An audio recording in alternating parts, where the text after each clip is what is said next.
Bonjour tout le monde, bon vendredi midi. On est donc dans mon Facebook Live du vendredi. J'ai comme des petits problèmes techniques là. Je suis en Facebook Live avec Alexandra Martel, qui est mon invitée aujourd'hui. Et là, j'utilise un logiciel. En fait, j'utilise Skype avec Ecamm Live et j'arrive comme pas à mettre le visage de mon invité, qui est pas mal plus pertinent de voir que le mien. Donc, ce que je vais faire, c'est que je vais essayer en faisant comme en filmant mon écran. Puis vous allez la voir parce que sinon, si je fais ça ici, ça met le logo de Skype. Donc, ça ne marche pas. Fait que je vais partager. Mais juste avant, je ne sais pas si vous avez vu, je vais juste vous raconter une petite anecdote. Je ne sais pas si vous avez vu mes stories ce matin, mais je suis encore traumatisée. J'ai écrasé un écureuil ce matin. C'est la première fois de ma vie que je tue un animal. Mon père, tantôt, il m'a dit « Non, c'est pas vrai, t'as déjà pêché, fait que t'as déjà tué un poisson. » Ça, c'est vrai. Mais j'ai été tellement surprise et traumatisée et comme émotivement affectée. J'ai essayé de relativiser que c'était juste un écureuil puis que pas que j'adore particulièrement les écureuils. Mais là, ça a comme mal commencé ma journée. Je vois Alex en arrière qui est crampé en buvant son eau. Puis, et tout ça pour m'en venir ici dans mon espace de coworking à Saint-Jean-sur-Richelieu, qui est Espace Moïco. Vous voyez ici le logo Espace Moïco. C'est vraiment une place que j'adore. Chantal, mon petit, qui a parti cette place-là ici à Saint-Jean depuis 2 ans, que j'ai mon bureau ici. C'est vraiment merveilleux, puis ça fait du bien aussi, tu sais, dans ce temps où on travaille plus seul à la maison, de voir du monde. Bon, là, ça a fait qu'en venant ici, j'ai tué un animal, mais bon, tant pis, c'est la vie. Donc, je partage mon écran et vous devriez voir ma merveilleuse invitée, Alexandra Martel. Est-ce que vous la voyez? Allô, Alex? Salut, ça va bien? Ça va, toi? Ça va? Là, je sais vraiment pas. Dites-moi dans les commentaires quelque chose. Est-ce que vous la voyez? Est-ce que mon partage d'écran fonctionne? S'il vous plaît, dites-moi que oui. Christelle est là. Christelle, dis-moi. Est-ce que tu vois mon invité? J'espère que oui. D'habitude, il y a tout le temps un petit décalage de Ouais, quelques c'est ça, secondes. quelques secondes. Ah, Valentine a dit 10-4, fait que ça veut dire que c'est bon. Allô, Alex, je suis super contente que tu sois là. T'es comme un Ben petit moi baume aussi. dans ma journée où j'ai tué un écureuil. Donc, C'est correct, tu sais, toi tu tues des écureuils, moi je suis plus dans mon appart, fait que là je suis dans mon bureau improvisé, dans la chambre d'adolescente de ma de ta belle-sœur, qui comme on belle-sœur. pouvait le voir, aimait beaucoup le Royaume-Uni. Là, c'est ça, hein? Ouais. Ben oui, parce que tu as vécu une situation un peu désagréable dernièrement dans ta maison. Ouais, j'ai été évacuée par les pompiers parce qu'il y a eu un feu chez une de mes voisines et que les gicleurs ont décollé. Fait que Hmm. là, il y a beaucoup de réno à faire dans le building. Et là, je suis chez ma belle-mère. Bon. Gros dur quand même, là, Ben parce oui, hein, qu'elle me nourrit. c'est ça, tu dois être bien gâté. Je suis vraiment contente de te recevoir. Tu sais, dans mes lives, je reçois plein de professionnels du milieu des communications, puis principalement du marketing numérique, dans quoi je me spécialise depuis plusieurs années.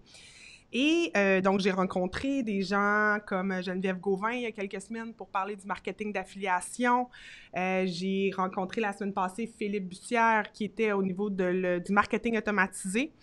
Et justement, parlant de Philippe, c'est grâce à lui que j'ai découvert ton existence, Alex. Il m'a dit, il y a à peu près 1 an, ah, tu connais-tu Alexandra Martel? Tu sais, parce qu'on cherchait justement des gens pour faire du copywriting. Puis, j'avais jamais vu tes trucs, puis j'ai commencé à te suivre, puis pour vrai, ça a comme été une genre de révélation. Je te mens pas. Tu m'as ouvert à un monde. Non, mais c'est vrai.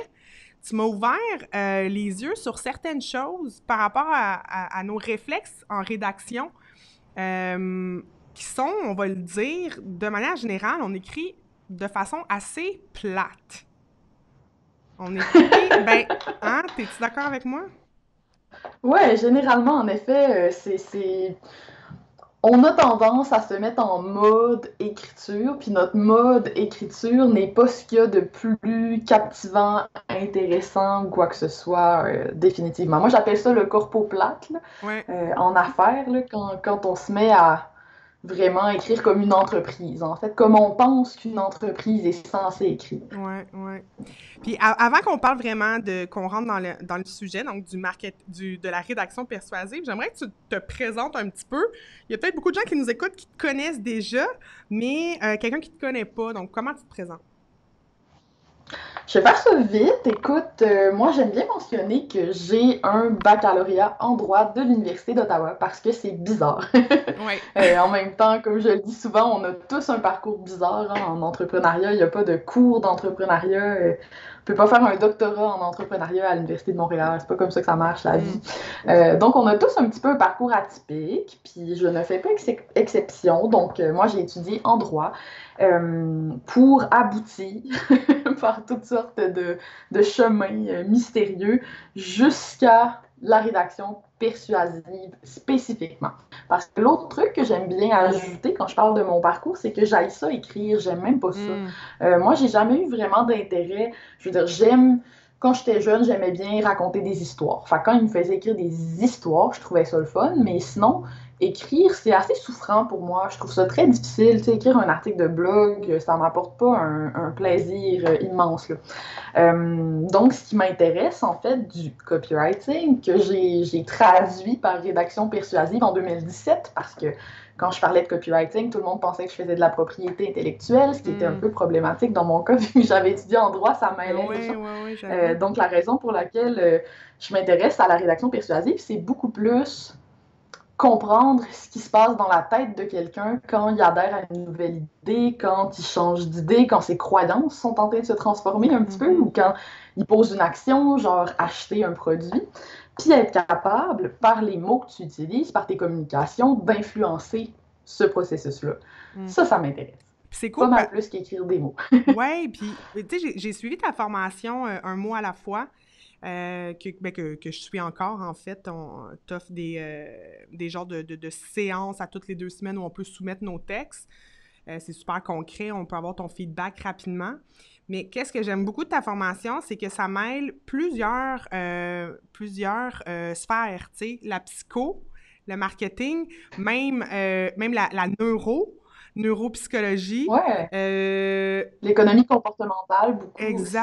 Exactement. Tu sais, tout ça, c'est pas juste écrire pour écrire, être copywriter, c'est vraiment, c'est ça, d'avoir en tête plein d'aspects.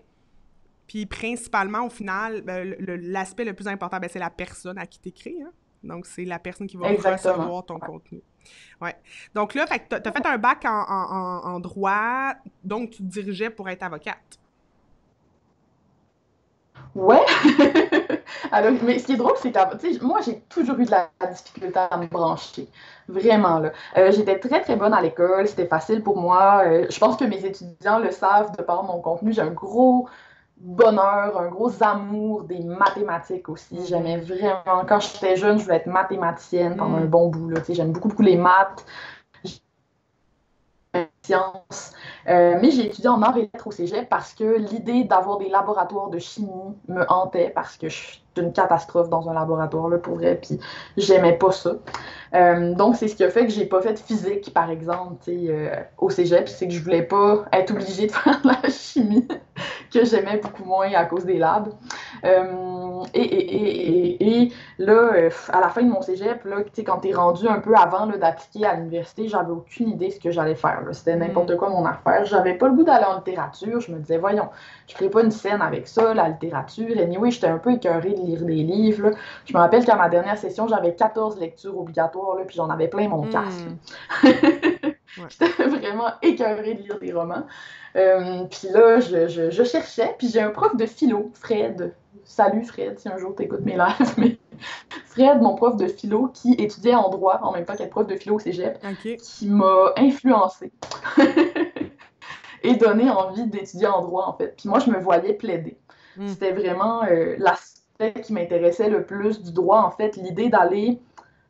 Chaque problème légal et comme une situation où il faut que tu ailles justifier au juge que c'est toi que tu as raison, mais avec les mêmes faits que l'autre partie. ouais. Fait qu'il y a vraiment une grosse job de persuasion, en fait, à faire en droit. Puis c'est vraiment ce qui La m'intéressait, plaidoirie, définitivement. l'aspect convaincre. Ah ouais. Ouais, ouais. Et Je fais des donc, concours de débat beaucoup à l'université et tout ça, là. mhm. Ouais. Et donc, comment t'as fait la découverte de ce que c'était le copywriting, la rédaction qui se veut pour vendre, en fait? On va faire un gros saut dans le temps, mais en gros, là, OK, demandez-moi pas pourquoi, là, parce que ça va être trop long à raconter, mais en gros, je me suis retrouvée à faire des one-pagers, fait que des landing pages pour une agence en marketing ici à Québec, OK? Une agence de genre un gars, là, tu sais, OK. qui a beaucoup de mandats et qui délègue. Mais style agence, parce qu'il y avait beaucoup de collaborateurs. Puis cet homme-là, me demande si ça m'intéresserait de me former, entre autres, à la pub Facebook. Puis moi, à travers le fait de travailler avec cette personne-là, je découvre Olivier Lambert, je découvre les tunnels de vente, je découvre les formations en ligne, je découvre l'écosystème, tu sais, de la business web. Là, tu te dis, ça Puis fait à peu surtout, près combien de temps? C'était à quel moment, ça? c'était peut-être 2016, OK. mettons. OK. Je pense qu'avec Oli, on avait regardé pour le fun, puis je m'étais abonnée à son infolettre en genre fin 2015, début OK. 2016, quelque chose comme ça. OK. Fait que quand même, là, ça fait pas si longtemps. Puis, ben, c'est-à-dire que je connaissais ces choses-là, mais dans le marché américain. Puis moi, j'avais jamais vu personne faire ça en français. Puis Mm. quand j'ai vu qu'Olivier Lambert, comme, avait du succès avec ce genre de truc-là en français, ça m'a vraiment débloqué quelque chose, là. J'étais Mhm. genre, waouh, ce gars-là a comme 1 an de plus que moi, puis comme ça marche son affaire. En tout cas, Mm. mais c'est même pas ça là, qui m'a fait faire du copywriting. Ce qui m'a fait faire du copywriting, c'est que, bon, je suis comme tombée dans le rabbit hole du marketing. Je trouvais ça super intéressant. Puis je voyais qu'une des grosses faiblesses des gens, c'était les textes de leur pub Facebook. Ils faisaient de la pub Facebook, puis ils focusaient au bout sur genre leur visuel, leur coup par lead, ci pis ça. Mais comme les textes étaient à chier. Puis moi, pour moi, c'était comme évident que c'était important. Mm. Fait que là, j'ai approché quelques clients pour qui j'avais fait justement des landing pages ou quoi que ce soit. Je leur ai dit, écoute, je viens de lire comme 12 livres sur le copywriting. Là. Clairement, j'ai un intérêt là-dedans. Accepterais-tu d'être mon cobaye? Et c'est ainsi que Cool. tout a commencé. Ouais. Puis, Fait que je salue mes premières clientes, là, mettons, Céline. Elles se reconnaissent, mais ouais, merci d'avoir été mes cobayes. puis bien sûr, les livres que tu as lus, c'était tout américain, j'imagine. T'as rien trouvé ici. Ouais, C'est tout en vraiment anglais. beaucoup en anglais. Et donc, il y avait beaucoup de choses que je devais créer pour le français. Je veux dire, juste le concept, disons, du tu puis du vous. Ouais. C'est déjà toute une dimension de questionnement qu'il faut rajouter quand on décide de faire de la rédaction persuasive en français. C'est un choix qui Hey, s'ajoute, tu m'ouvres à une tous les porte. textes. Tu m'ouvres une porte, puis on peut pas passer à Oui, côté. J'aimerais ça t'entendre là-dessus, le tu, le vous. Est-ce qu'on tutoie notre public, peu importe l'âge, là, OK? Je parle pas du fait que si c'est une personne plus âgée que nous, ou peu importe, OK? C'est quoi ton opinion sur le sujet? c'est drôle parce que, tu sais, je suis en train d'écrire mon livre ce Oui. mois-ci, puis hier, j'étais en plein là-dedans, j'ai fait un petit bout de chapitre sur le tu et le vous, mais pour moi, il y a pas... Tu sais, les gens, ils aimeraient ça que je leur dise, genre, moi, j'écris au-dessus, fait que tout le monde devrait écrire au-dessus, puis c'est plus persuasif, mais c'est juste pas vrai, c'est faux, en fait. Pour moi, il y a deux pendants à cette question-là. Première question qu'il faut se poser, c'est, bon, mon client idéal, mon lecteur idéal, la personne qui va me lire, est-ce qu'elle préfère être tutoyée ou vous voyez? Hmm. Première question. Puis souvent, c'est dur d'y répondre parce que dans le fond, tu sais, le tutoiement, ça dépend comment c'est fait. Puis c'est une habitude que les gens prennent. Puis tout ça. Bon. Mhm. Puis la deuxième question, qui pour moi est la plus importante, c'est toi, est-ce que tu es à l'aise de tutoyer? Parce que si tu n'es pas à l'aise, puis que tu te forces à tutoyer parce qu'Olivier Lambert le fait, parce qu'Alex Martel le fait, puis parce que tu penses que tu vas avoir l'air plus cool, ben t'es comme genre une annonce du gouvernement qui vise les ados, que là, les ados, ils regardent ça puis ils trouvent ça full infantilisant. Genre. Ouais, ouais. Ça paraît, c'est désaligné en fait, puis ça paraît que t'es pas authentique là-dedans. Donc, si c'est pas naturel pour toi de tutoyer les gens dans la vie, tutoie pas, genre, sur ton site web, puis tout ça, là, ça va vraiment créer un malaise, en fait. Ouais, ouais. On va s'en rendre compte, puis de toute façon, tu vas avoir de la misère à garder une constance, tu vas faire des vous-tu. Tu sais, moi, quand Hmm. j'essayais de me forcer à écrire au vous, parce que première année des mots pour vendre, là, Alexandra Martel écrivait au vous, Hmm. je suis dans mon infolette, vous sur mon site web, Hmm. puis je me relisais, puis il y avait des tu partout. Mm. C'était une job de plus de me relire pour m'assurer que tous mes pronoms étaient cohérents, parce que mon naturel, c'était d'aller vers le tu. Je comprends. Si vous avez Ouais. des questions là, que vous voudriez que je pose à Alex, gênez-vous pas, hein, les gens qui nous écoutent. Euh, Moi, c'est drôle, hein? Moi, personnellement, je suis très, très facilement portée sur le tu. Je tutoie beaucoup les gens rapidement. Puis mon chum, mon mari, il est français. Et en France, c'est moins ça. Tu sais, tu vous vois beaucoup plus longtemps les gens avant de commencer à les tutoyer. En tout cas, dans son milieu, mais même, tu sais, dans la sphère extérieure, publique, dans un commerce. Tu sais, moi, j'arrive dans un commerce, j'arrive au Super C, je vais demander au commis, peu importe il y a quel âge, ah, tu sais où les cacanes de thon? Bon, mais en France, c'est moins, c'est plus, ben, de un, tu vas dire bonjour. Ensuite, tu vas poser ta question, puis tu vous vois, tu sais. Puis c'est bien correct. Moi, j'ai aucun problème. Un coup que je le sais, je m'y plie, puis j'ai vraiment aucun problème. Mais je suis très portée sur le tu rapidement. Puis mes clients, très rapidement, si on se vous voit, très rapidement, je vais demander à ce qu'on se tutoie parce que sinon, j'ai l'impression qu'il y a un fossé entre nous deux. J'ai l'impression que je ne Mhm. connecte pas avec la personne. Puis mon client, je veux connecter avec si je veux comprendre ses besoins. Donc, ça devient, oui, plus naturel pour moi, comme tu dis. Je pense que de tutoyer dans mon cas, puis là, j'apprends à l'accepter parce qu'avant, je le faisais pas parce que je me disais que c'était pas bien. Mais c'est plus naturel, puis je pense que ça va venir toucher plus les gens. Vraiment. Ouais, puis c'est sûr que tu vas avoir une minorité de gens que ça va fâcher. Tu sais, moi, des messieurs français qui se fâchent après moi sur LinkedIn, j'en ai à peu près un par 2 semaines. OK. Mais c'est tout petit dans la masse, tu Ouais. comprends? C'est vraiment en pourcentage de gens que ça va déranger versus la capacité de connecter que ça va te donner. Tu sais, Mhm. c'est rien, là. Puis moi, j'ai pour mon dire que si quelqu'un s'offense du fait que je le tutoie, il y a beaucoup de choses qui vont l'offenser de De plus ta dans ma personne, façon ouais, c'est d'être. ça. Exact. Oui, c'est ça, là. Absolument. On est clairement pas fait pour collaborer Ouais, ensemble, ouais. tu sais. Puis, Ouais. OK, fait que là, dans le fond, tu as commencé à faire du copywriting, de la rédaction persuasive, mais t'aimes pas ça écrire. Fait que tu souffrais quand même. T'étais dans Ah oui. une souffrance Ah perpétuelle. non, c'était vraiment difficile, honnêtement. Puis il y a des gens qui sont vraiment mieux équipés que moi pour être copywriter. Tu sais, en ce moment, j'ai une certification en copywriting. Oui. Je certifie des rédactrices, là, les mots pour vendre. Puis mes rédactrices, souvent, ont un amour de l'écriture très, très, qui remonte à très jeune, où ils écrivent beaucoup, où ils sont capables d'être prolifiques, tout ça. Puis moi, je n'avais pas ça. Ce Mm. qui faisait de moi une très mauvaise copywriter au final. Pourquoi? Parce que j'aimais avoir les idées, j'aimais faire le plan de ma page de vente, j'aimais, mais quand arrivait le temps de l'écrire, je souffrais à chaque mot, c'était très difficile. Mm. Puis ça faisait en sorte que j'étais pas bien finalement, tu sais. Je travaillais tout le temps, puis je procrastinais beaucoup, puis je trouvais ça dur. Puis écrire une page de vente, ça m'épuisait au bout. Donc là, j'étais super Mm. fatiguée, tu sais. C'était vraiment, c'était pas idéal, tu sais, pour moi. Puis c'était dur à accepter parce que j'étais bonne. Ouais. C'était dur à accepter comme réalité parce que j'étais bonne, mes clients tripaient sur moi, mes séquences de courriel fonctionnaient bien, mes pages fonctionnaient bien, tout ça. À la fin, j'avais des gens qui me couraient après, tu sais, pour que je fasse du copywriting. Mais en janvier cette année, j'ai décidé d'arrêter complètement OK. d'écrire pour les autres et de me concentrer sur la formation. Puis ça a été un gros deuil quand même. Ça a été Ouais. un deuil de ce qui aurait pu être. Tu comprends ce que je veux dire? Ouais. Parce que parce qu'à ce moment-là, ça représentait encore peut-être 60% de mon revenu, parce Mm. qu'à ce moment-là, T'as-tu eu je peur? voyais que là, ben oui, j'ai eu peur. Ouais. Honnêtement, c'est sûr que j'ai eu peur. Mais c'était le bon move, c'était le bon move. Mhm. Je veux dire, peut-être que j'aurais fait un revenu plus élevé en 2020 si j'avais continué le copywriting, parce que là, je commençais à avoir des mandats très intéressants, je pouvais choisir mes clients, etc.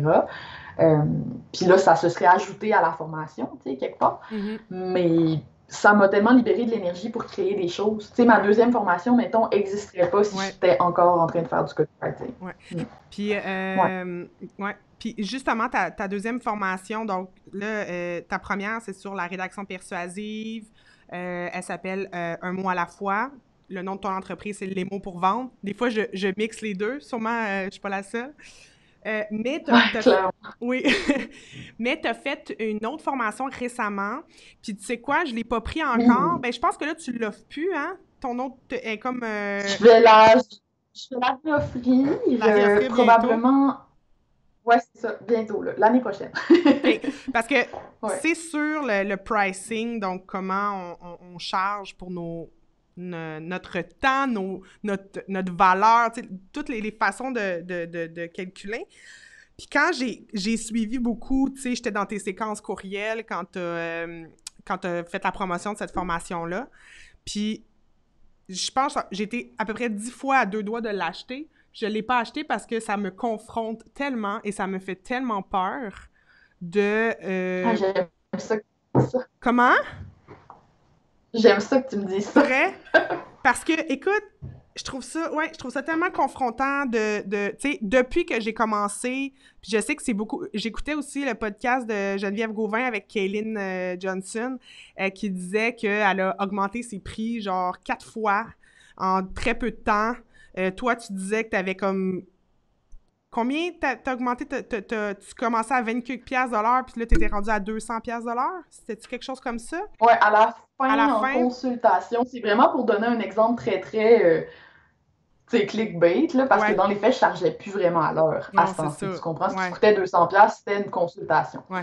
Mais sinon, tous mes mandats de copywriting étaient vraiment là, forfaitaires. Là. Ouais. Mais, euh, mais ouais, j'ai passé, tu sais, au début, j'étais à 22. Là. Mm. C'est fou. Ben moi, moi Fait quand j'ai que, commencé, j'étais à 35. Ouais. ouais. Puis, mais c'est ça. Puis là, t'augmentes un peu parce qu'après aussi, t'augmentes parce que t'as plein de dépenses à côté, t'as des outils à payer, t'as des logiciels, t'as ci, t'as ça. Fait qu'à un moment donné, si tu veux que ça soit rentable. Mais c'est ça. Tu sais, moi, ça me confronte encore beaucoup. J'ai toujours un malaise à dire mon tarif. J'essaie tout le temps de gager la personne, va-tu trouver ça trop cher, va-tu trouver ça pas assez cher? Si elle trouve que c'est pas assez cher, elle va pas me prendre au Ce qui est sérieux. beau, par exemple, tu sais, ce qui est beau avec le pricing de valeur, c'est que c'est pas. Tu sais, j'aurais pas fait une formation juste genre augmente tes prix. C'est pas dans Non. mes valeurs. Puis j'y crois là au high ticket dans un sens, mais j'y crois pas non plus parce que je pense que c'est pas la seule avenue qui est possible pour faire de l'argent. Mm. Mais le pricing de valeur, l'idée, c'est vraiment que tu vas fixer tes prix en fonction de ton client. Puis tous les modules de la formation sont axés envers le client. C'est toujours mesurer la valeur que ton client va percevoir, la valeur Ouais. que ton client va accorder à ton produit.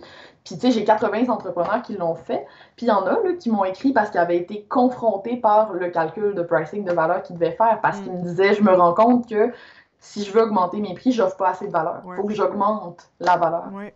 Ça peut C'est arriver. ça. C'est vraiment. Ouais, ça nous met face à cette réalité-là. Puis Ouais. je trouve ça important.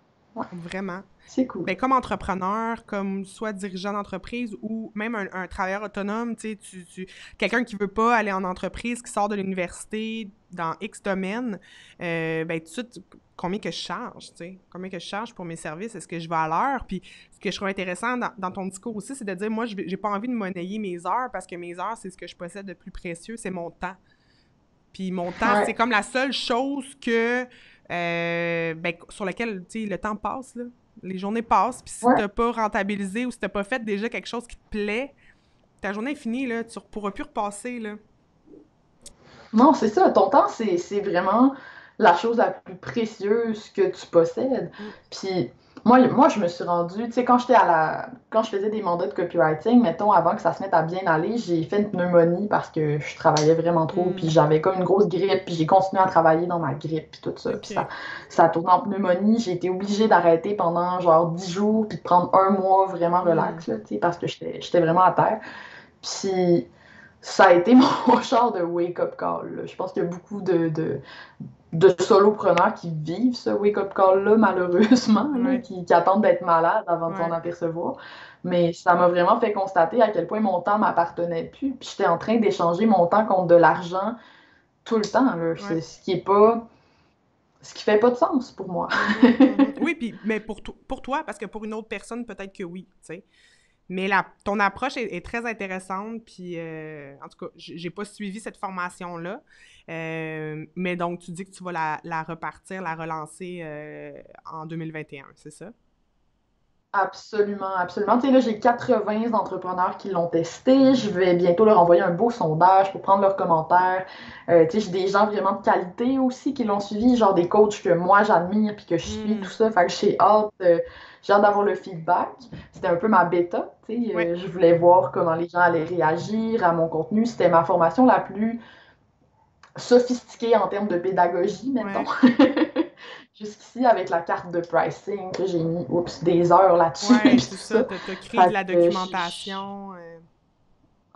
ah ouais, puis là, je suis très excitée de la relancer, là, avec, maintenant qu'elle a été prouvée quelque part.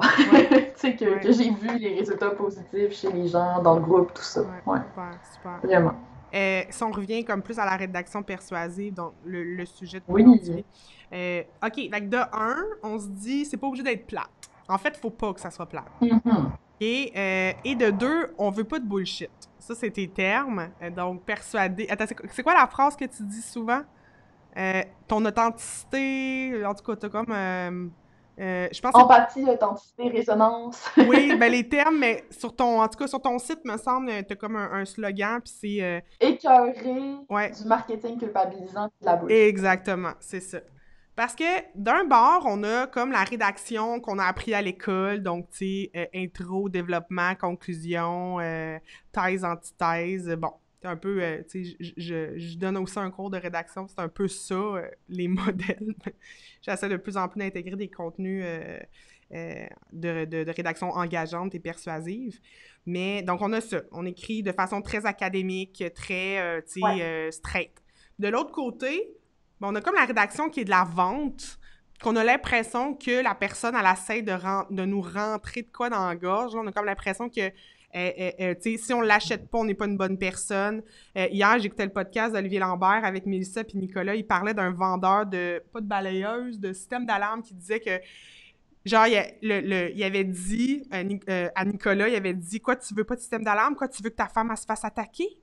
Là, c'est que quelqu'un rentre dans la maison puis qu'il l'attaque. C'est comme, ben non, je veux pas que. Tu sais, voyons, c'est quoi ça? C'est quoi ces arguments-là hyper culpabilisants, hyper comme. Tu te sens mal, fait que tu finis par acheter parce que tu te dis. Ils n'ont pas Ouais. acheté là, dans leur exemple à eux, mais tu te dis, ben là, je suis pas une bonne personne si j'achète pas, tu sais.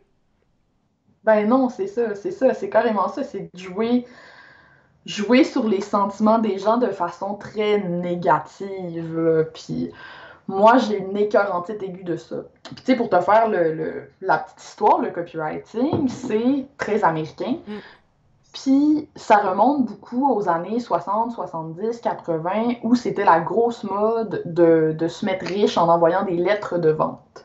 C'est quoi des lettres de vente? Ben, à l'époque, il n'y avait pas de courriel, donc les gens t'envoyaient là, par la poste des espèces de longues infopubs, fait que c'était des lettres, là, carrément écrites comme si quelqu'un t'écrivait, qui pouvaient Mm. durer là, une à trois pages, des fois un peu plus. Puis où à la fin, tu avais la possibilité de commander, toujours par la poste, un produit.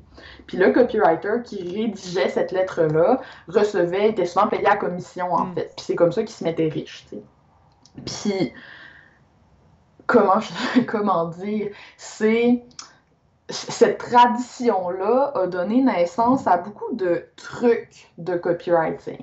Des trucs de copywriting, genre des formules à suivre, Mm. des espèces de phrases trouées que tu as Ouais, juste à ouais. remplir, puis Fill the là, tu vas blank, là. pouvoir chavirer, tu sais, ce genre d'affaires-là. Puis je veux dire, ça a bien fonctionné pendant un temps, là, comme tout peut fonctionner pendant un temps, mais à force de recevoir toujours le même genre d'accroche, le même genre de publicité, tu sais, la première fois que tu reçois un infopub, là, puis que je te dis que ce produit-là va changer ta vie, puis que si tu achètes maintenant, tu vas en avoir quatre, peut-être que ça te fait quelque chose. Peut-être que tu l'essayes, peut-être Ouais. que tu l'achètes.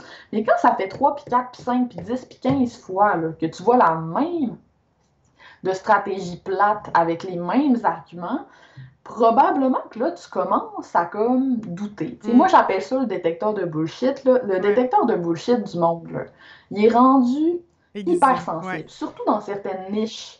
Tu sais, Ouais.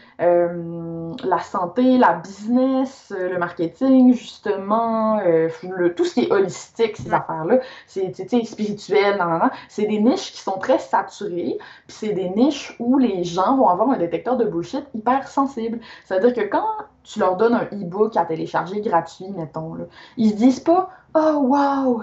Tellement gentille, Patricia. Elle m'offre son e-book gratuitement. Je vais lui acheter son programme immédiatement. Je sors ma carte de crédit. Quelle connexion incroyable. Mm. Voyons donc, elle se dit encore le e-book plat.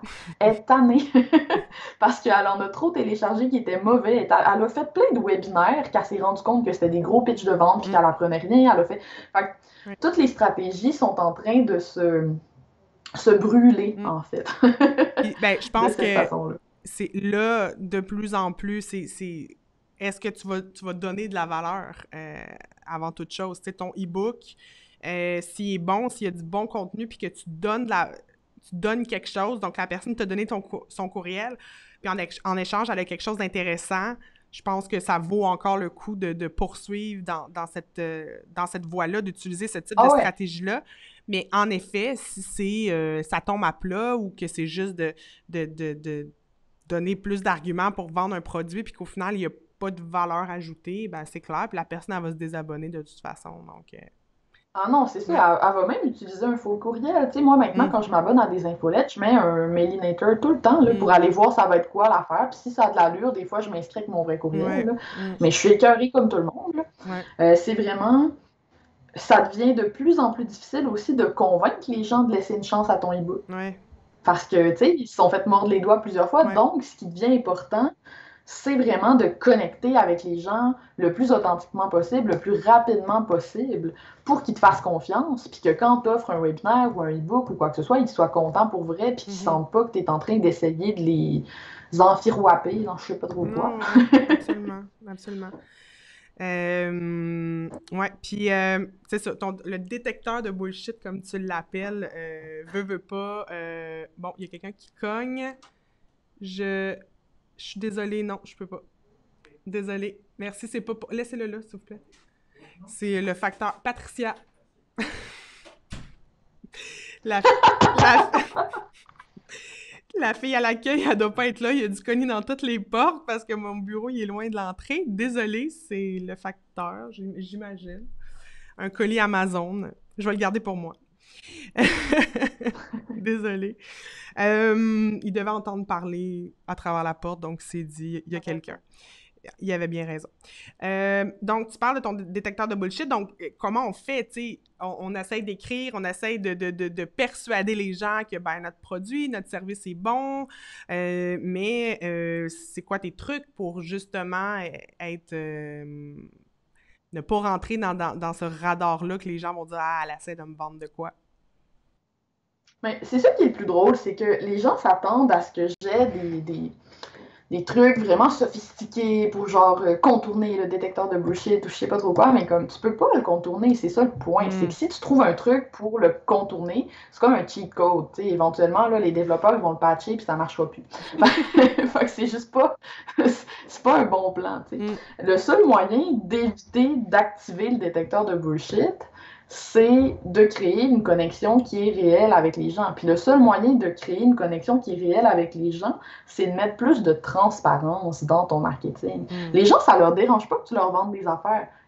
Ça leur Ils fait savent, plaisir là, ils que tu leur savent. vendes des affaires. C'est ça, ils sont capables de comprendre que tu vis de ta business, qu'il y a de plus en plus de sensibilisation qui est faite là, sur le fait que, bon, tu as le droit de charger à ta juste valeur, etc., etc. Fait que ça leur dérange pas là, que tu aies des trucs à leur vendre. Ce qu'ils veulent, c'est que tu sois honnête avec eux. Ce qu'ils veulent, c'est que tu connectes avec eux, tout simplement. Tu sais, quelque chose qui devrait être généralisé aujourd'hui, quand tu invites quelqu'un à s'abonner à ton infolettre ou à s'abonner à ton s'inscrire à ton webinaire ou quelque chose, ça devrait être indiqué dès le départ que tu vas vendre quelque chose dans Ouais, ton webinaire. ouais, Tu sais, tu le dis, là, ouais, écoute, je vais te donner 60 minutes de contenu gratuit, puis après, je vais essayer de te vendre quelque chose. Si ça t'intéresse pas, c'est correct. ouais, c'est ça. Bang, c'est fini. Tu viens de désamorcer Complètement. la peur de se faire avoir parce que tu as été transparent. Ouais, Et ouais. ça, c'est la première chose, la transparence. Puis sinon, c'est vraiment d'être capable de créer l'espèce de sentiment. Moi, j'appelle ça la résonance parce que je trouve que c'est vraiment beau. J'ai un lecteur qui m'a envoyé cette semaine par courriel un truc vraiment cool. C'est les guitaristes là, qui font ça. Ils appellent ça la résonance par sympathie. C'est OK. quand tu joues une corde sur une guitare, puis que la même corde sur une autre guitare se met à vibrer Ah, aussi. wow, OK, OK. C'est cool, hein? Ouais, En tout cas, fait qu'il me vraiment. montrait ça, puis j'étais genre, waouh, c'est tellement une belle illustration de ce que c'est la résonance. Mais La résonance, c'est le sentiment que tu as quand tu écoutes quelqu'un parler, puis tu te dis, waouh, cette personne-là, genre, j'ai envie que ça soit mon amie. Elle est bien pertinente, elle est bien intéressante, elle me ressemble, ou j'ai déjà vécu ça. Ou quand tu vois une pub Facebook passer, puis que tu n'es même pas fâché là, qu'il y a une pub Facebook dans ton feed parce que ça te correspond, t'es genre waouh, on dirait que ça a été écrit pour moi, cette pub-là. Mm. Genre, c'est exactement ce dont j'avais besoin à ce moment-là. Tu sais, la résonance, c'est quand tu vibres sur la même longueur d'onde que le message qui t'est transmis quelque part. Mm. Puis, pour générer cette résonance-là, pour que les gens se reconnaissent dans tes mots, dans tes écrits, puis pour qu'ils aient envie de te lire là, profondément, viscéralement, Ouais, tu peux pas écrire de manière corpo-plate. ouais. Parce que personne va résonner avec un texte où tu me dis Salut, mon nom est Alexandra et après des études en droit, blablabla, depuis Ben 15 ans. écoute, Puis après, c'est personne. quand t'avais lu pendant les coachings, t'avais lu ma bio, tu sais, puis tu l'as dit tout de suite, tu sais, moi, j'étais comme fière de dire, ah, ben, j'ai 10 ans d'expérience dans le domaine, j'ai un bac, j'ai une maîtrise, je fais ci, je fais ça, t'es comme, tu m'as même pas dit encore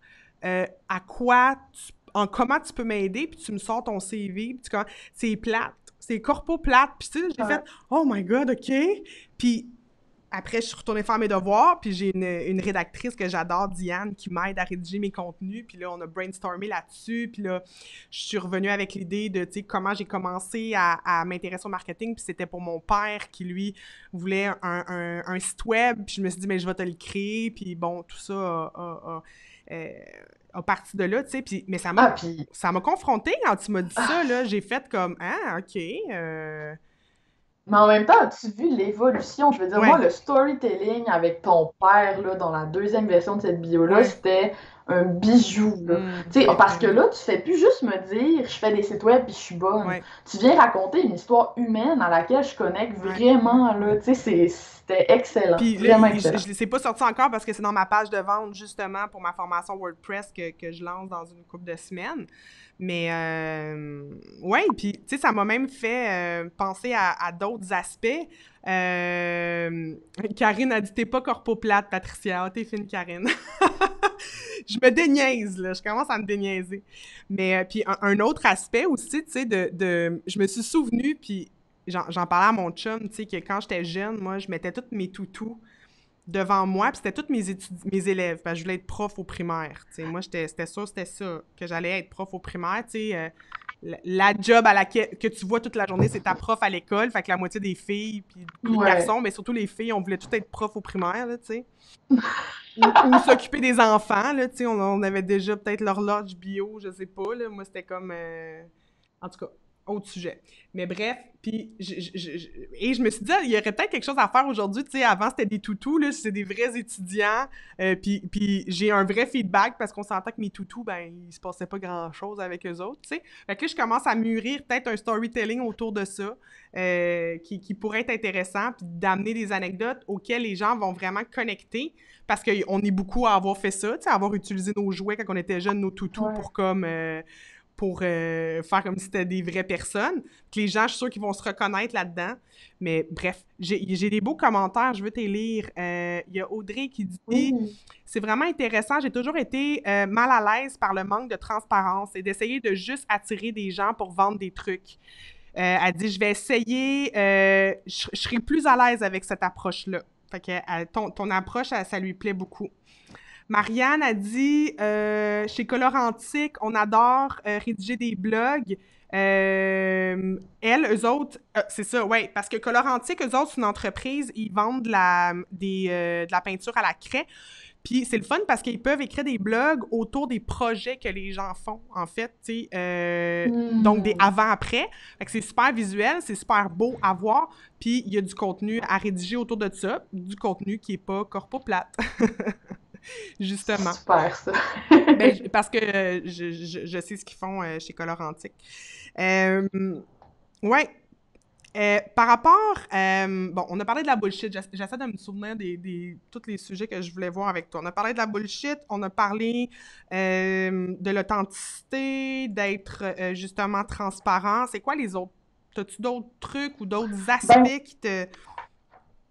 oui, oui, oui. Tu sais, mettons là. Mettons qu'on parle d'authenticité. comment dire, on est tous un peu mal à l'aise de vendre, n'est-ce pas? On n'aime pas ça se vendre, on n'aime pas ça se vanter, tout ça. Puis, pour moi, ce qui crée ce malaise-là, puis souvent aussi, on va pas aimer écrire. Ça, on me le dit souvent, tu sais, ah, moi, j'aime pas ça écrire. Même pas, j'aime pas ça, je suis pas bon. Je suis pas bon pour écrire. J'ai pas de talent pour ça, je suis pas capable, je suis pas bon. Ça, là, on me le nomme encore et encore et encore. Puis, je trouve tout le temps ça drôle parce que tu le vois dans les cliniques, dans la formation, ça apparaît tellement dans les cliniques. Les gens ont déjà en eux tout ce qu'il faut pour écrire des textes qui sont percutants, qui sont intéressants, puis qui font une vraie connexion humaine.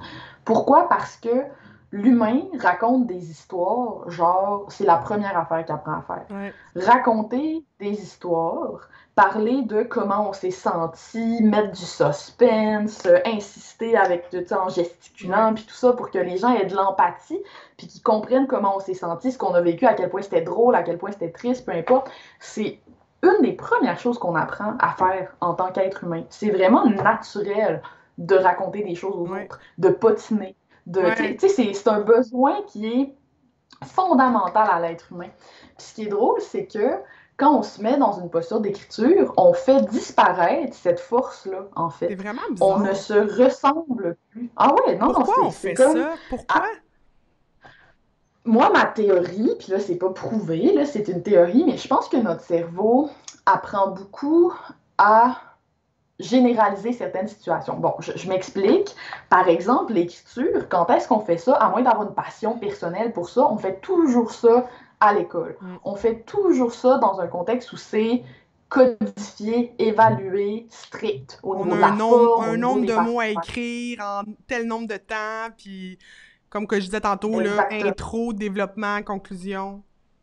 Sujet amené, sujet posé, sujet divisé, t'as pas assez de marqueurs de relation, si tes temps de verbe ils sont pas corrects, je vais t'enlever des points, je veux que tu utilises 2 temps de verbe différents. On a juste des espèces de demandes des là, hyper strictes, hyper rigides en fait. Ouais, des contraintes. Puis pas des contraintes le fun, tu sais. Fait on écrit toujours dans ce contexte-là. Et donc, notre cerveau, ce qu'il apprend, c'est que quand il se met en mode écriture, faut qu'il fasse des sujets amenés, sujets posés, sujets divisés, une idée, un paragraphe, des longues phrases, des compléments de phrases, des marqueurs de relation. Il apprend à écrire dans ce contexte-là. Puis c'est le seul contexte où tu lui demandes d'écrire. Donc, ça devient des habitudes. Ça devient tellement ancré en nous que quand on prend le crayon pour écrire même une histoire sur le papier, ce qui nous vient, c'est pas ce qui sortirait de notre bouche. Ce qui nous vient, c'est ce que le filtre de notre prof de français là, recrache sur la feuille, carrément, tout le temps. Puis moi, j'ai vécu ça beaucoup, beaucoup. Je veux dire, pensez-y, là, j'ai étudié en droit. Là, je vous le dis tout de suite, en droit, j'écrivais pas comme j'écris là.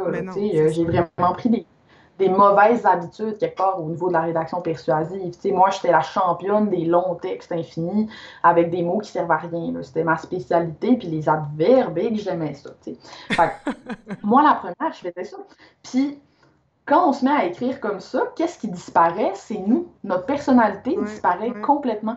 Les émotions aussi deviennent moins impactantes parce que tout d'un coup, on va utiliser le mot qu'on trouve correct plutôt que le mot qui représente peut-être plus comment on s'est senti, tout ça.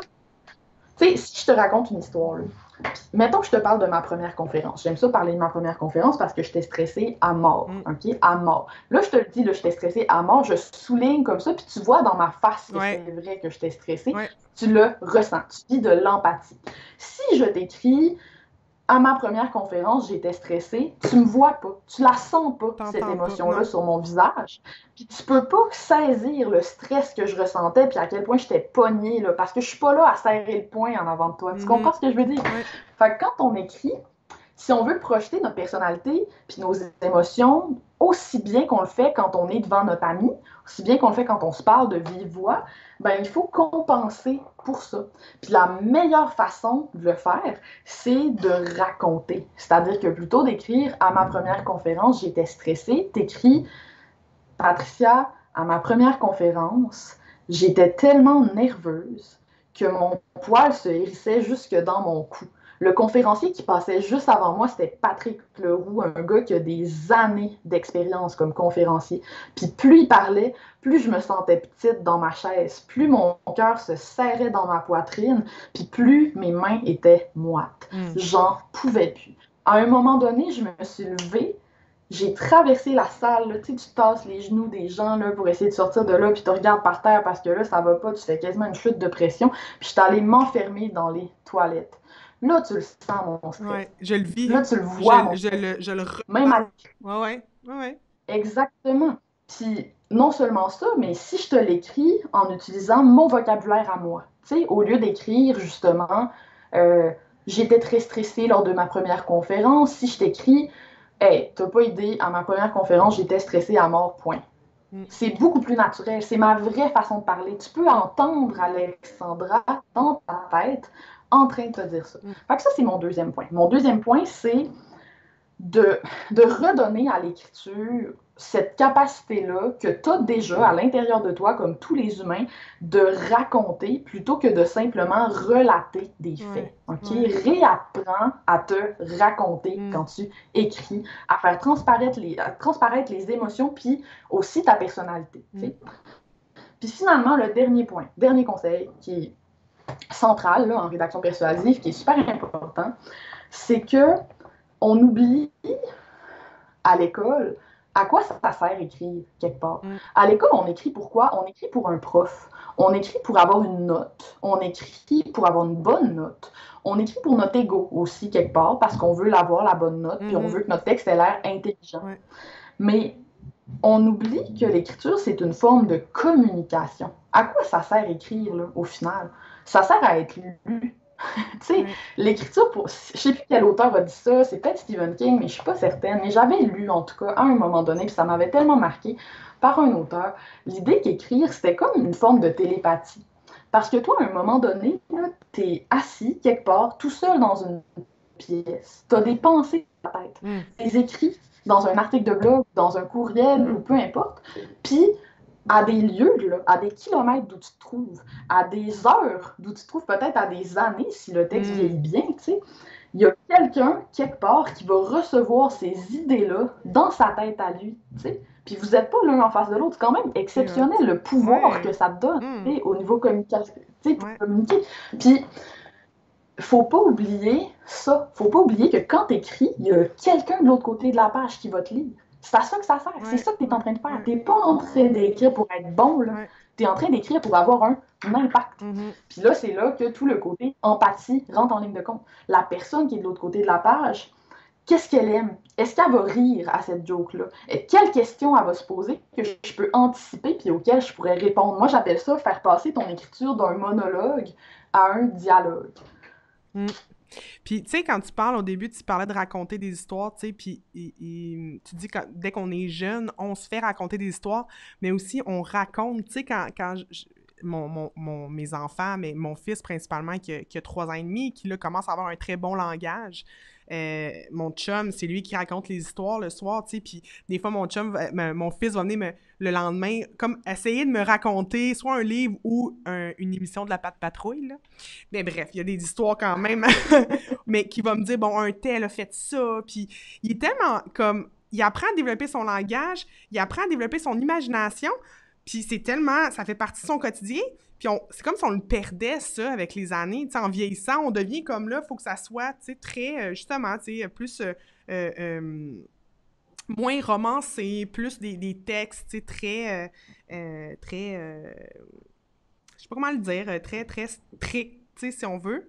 Puis c'est comme Ouais. si c'était en nous, puis qu'on le perdait, puis qu'éventuellement, il faut essayer juste de le retrouver, tu sais, au fil du temps. Ouais, Ouais, exactement. ouais, c'est C'est vraiment ça, intéressant. c'est ça la beauté quelque part, c'est qu'on l'a déjà, tu sais. Ouais, Fait que, honnêtement, la portion écriture, tout le monde peut l'apprendre. Tu sais, mm, moi, mon petit frère est dyslexique, ma mère est dyslexique, puis ils mm, sont super bons là, pour écrire des textes qui font vivre des grosses émotions au lecteur. Là. Puis c'est ça de la rédaction persuasive mm, finalement. Après, tout ce qui te reste à faire, c'est apprendre un petit peu, justement, qu'est-ce qui se passe dans la tête des gens, comment tu fais pour faire changer une croyance, comment tu fais, tu sais, toutes ces choses-là qui sont un peu plus psycho, neuro, économie mhm. comportementale, etc. Mais crime, Mais t'es en dans, business, là. oui, mais dans un horizon, je pense, de bienveillance et de ne pas manipuler, puis de vraiment être authentique. En tout cas, c'est le message que tu partages. Ben oui, En terminant, ben oui, parce que de toute façon, si tu manipules, les gens vont être fâchés et puis ouais, ça va ils reviendront complètement pas. te court-circuiter. C'est ça. Exactement. Tu sais, tu te tires dans le pied, là, tant qu'à moi. Mm. Ouais. Puis tu sais, la rédaction, c'est pas juste pour ceux qui en font un métier, tu sais, parce qu'au final, en tant qu'entrepreneur, mais en tant que gestionnaire d'équipe, en tant qu'amoureux, amoureuse, on peut écrire des textos, écrire des bons, hein, on écrit tout le temps, toute la journée.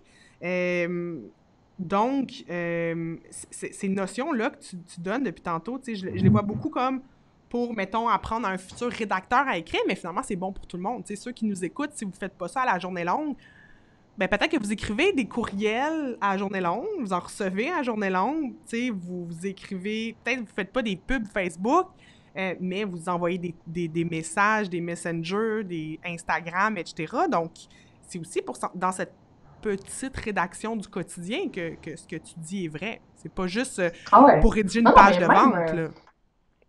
même quand t'écris une carte de fête, là, tu Ouais. sais, je veux dire, moi, j'ai ça en tête tout le temps. Puis le livre que je suis en train d'écrire pendant le mois de novembre, parce que là, je me suis comme lancé le défi d'écrire Oui, je veux 1000 mots qu'on en par parle jour. aussi.